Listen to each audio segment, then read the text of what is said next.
In the end, months of conspiracy theories were silenced by a 2-minute video.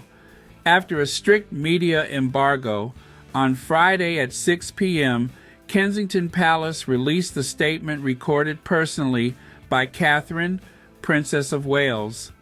In it, she revealed that following her abdominal surgery in January, doctors had discovered cancer and she was now being treated with preventative chemotherapy. She explained how she had sought to share this news appropriately with her young children, reassured the public that she was growing stronger, and finished with a moving message of hope to others undergoing treatment for the disease.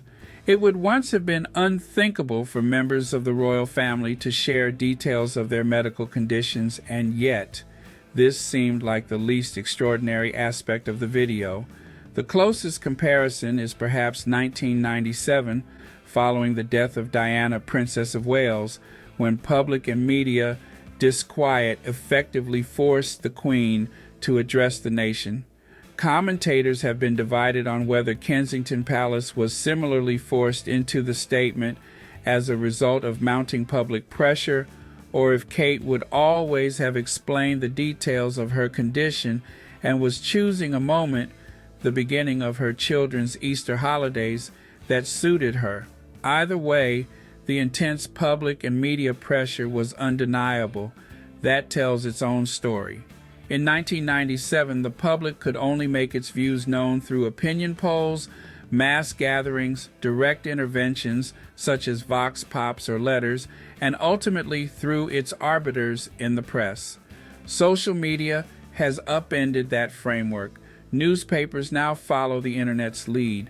For weeks, conspiracy theories around Kate's absence from public life dominated the conversation on Facebook and X, formerly Twitter, and ranged from lighthearted nonsense to poisonous defamation in two clear ways that leaked into the mainstream ecosystem.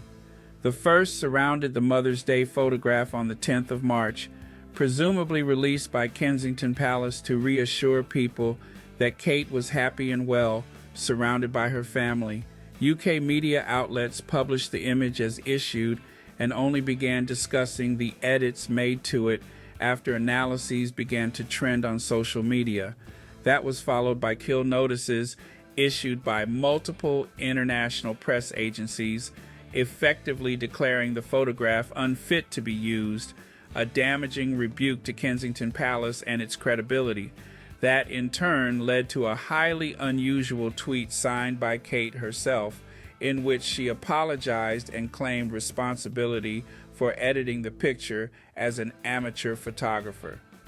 The second involved another type of photography, an amateur video at a Windsor farm store, purportedly showing Prince William and Kate in good spirits carrying shopping. Crucially, this video was published by The Sun, providing a key contrast with an earlier paparazzo photograph of Kate and her mother, Carol Middleton, in a car, which was only published abroad.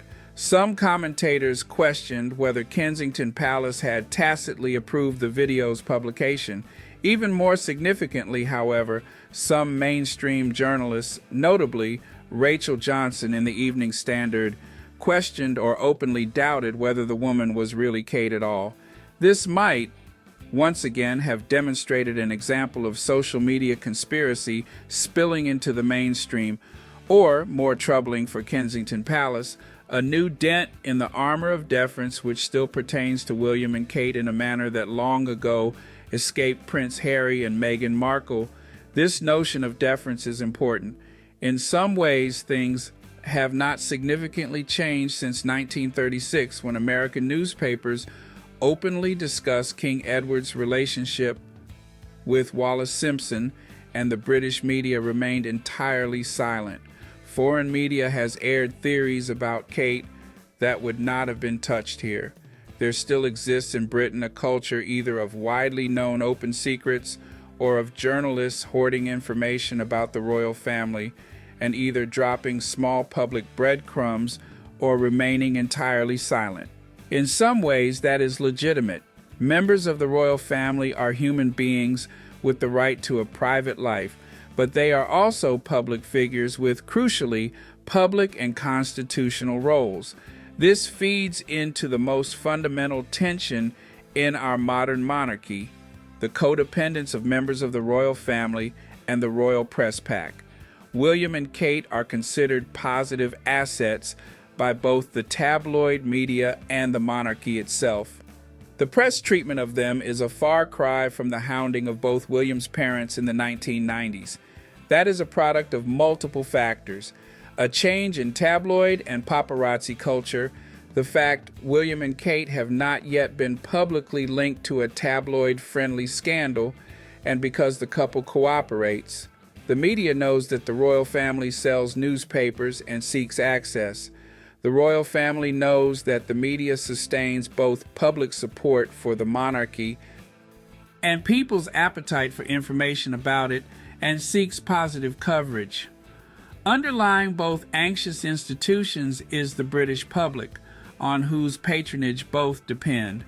Ordinary people were concerned about Kate's welfare, but they also wanted information as they would about any other high-profile celebrity.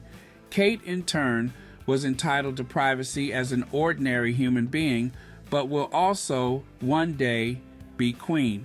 Such is the woozy confluence of soap opera and constitution. These people function both as fodder for national entertainment and as instruments of the state. During the past 3 months, the media has performed a strange dance, balancing a mostly justifiable interest in a public figure with a mostly unjustifiable interest in a private one. Sometimes it appears with the cooperation of Kensington Palace, and sometimes it appears without. The media wanted to push, but not too hard. The palace attempted to manage the coverage and, in the end, through Kate's video, resolved to produce its own. This appears to have been a power struggle that ended in stalemate. Once this story dies down, the most important soul-searching will probably take place not in Fleet Street but Kensington Palace. Insofar as the monarchy is a political institution, it relies on trust, both from the media and public. Credibility is not easily replaced, and the photograph incident will have damaged faith in its communications machine. Now Kate has revealed her diagnosis. More questions arise about why the princess was thrown into the center of a PR storm while receiving treatment for cancer, and yet perhaps the greatest question centers on Kate herself. The monarchy is a barer institution than a few years ago, and a weaker one. While the king and queen are liked and respected, they do not attract either the deference of the late Elizabeth II or the rock star appeal of the Duke and Duchess of Sussex. Only William and Kate come close to embodying both the stability and glamour that the institution needs. And Kate above all. She is the most popular member of the family, and so indispensable that the modern monarchy can scarcely be imagined without her. That, in turn, reflects the vulnerability of the institution. It can only ever be as strong as its cast. It cannot constitutionally just disappear, but it can fade into irrelevance or embarrassment. Its sustainability in current form can no longer be guaranteed.